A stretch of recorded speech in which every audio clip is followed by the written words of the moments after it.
জাতীয় মসজিদ বাইতুল মুকাররমের পূর্ব গেইটে আন্তর্জাতিক ইসলামী বইমেলা 2025 চলছে এবং 12ই অক্টোবর পর্যন্ত চলবে ইনশাআল্লাহ।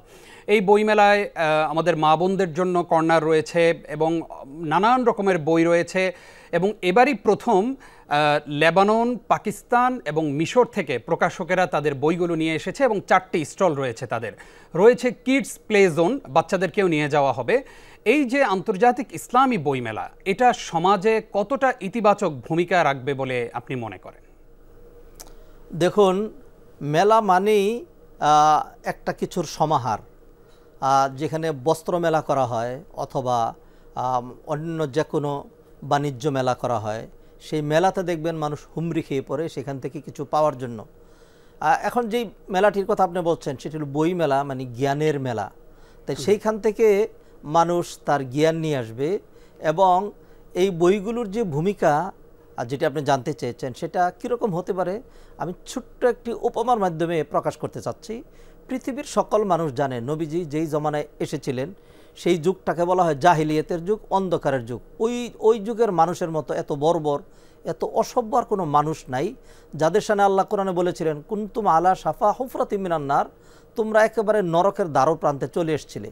আল্লাহ সুবহানাহু ওয়া তাআলা নবীজিকে বই দিলেন, কিতাব দিলেন। যে আরবিতে কিতাব বলা হয়, যে কোরআন, এটির যদি আমরা হুবহু বাংলা করি তাহলে দাঁড়াবে বই। এবং আল্লাহ সুবহানাহু ওয়া তাআলা বলে দিলেন হুয়াল্লাযী বাআসা ফিল উম্মিয়িনা রাসূলাম মিনহুম ইয়াতলু আলাইহিম আয়াতিহি ওয়া ইউযাক্কিহিম। আল্লাহ তার রসুলকে পাঠালেন, তিনি তাদেরকে কিতাব শিখাবেন, কিতাবের আলোকে তাদের যে মানসিক বিকাশ সেটি তিনি ঘটাবেন, তাদের পরিশুদ্ধির পথে তাদেরকে নিয়ে আসবেন। কিছুদিনের মধ্যেই ওই বর্বর জাতির এমন হলো যে আল্লাহ সুবহানাহু ওয়া তাআলা তাদের সামনে আয়াত নাজিল করলেন রাদিয়াল্লাহু আনহুম ওয়া রাদু আন। অতএব বাইতুল মুকাররমে যে বইমেলাটা হচ্ছে সেটা আমাদেরকে হাতছানি দিয়ে ডাকছে যে এখানে জ্ঞানের, হরেক রকম জ্ঞানের সমাহার একসাথে নিয়ে আসা হয়েছে। মেলাতে আপনি আপনার চাহিদা মতো অনেক বই পাবেন, সেখান থেকে আপনি কম্পেয়ার করার সুযোগ পাবেন। মেলাতে অনেক সময় ডিসকাউন্ট থাকে, অনেক সময় একটা বই আমি তালাশ করছি সেটা খুঁজে পাচ্ছি না, সেটা এই মুহূর্তে পাওয়া যাবে। আর বিশেষ করে অন্যান্য দেশের যে সমস্ত প্রকাশনাগুলোর কথা বললেন তারাও এখানে এসছে।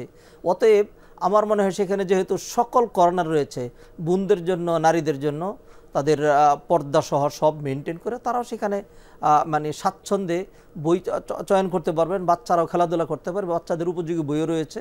সেই জন্য আমাদের সবাইকে সেটিকে স্বাগত জানানো উচিত এবং সেইখান থেকে বই সংগ্রহ করা উচিত। এরকম উদ্যোগ আমি কিন্তু যখন মদিনায় পড়েছি, মদিনাতেও দেখেছি, সেখানে মারিদুল কুতুব হয়, আমরাও সেখান থেকে কিন্তু অনেক কিতাব কিনতাম। তাই সেই জন্য আমি আমার সমাজ সোসাইটিকে আহ্বান জানাবো তারা যেন এই বইমেলাটাকে স্বাগত জানায়, তাহলে এর মাধ্যমে তাদের সন্তান, তাদের পরিবার এবং তারা নিজেরা ওই জ্ঞানের বলে বলিয়ান হতে পারবে ইনশাআল্লাহ।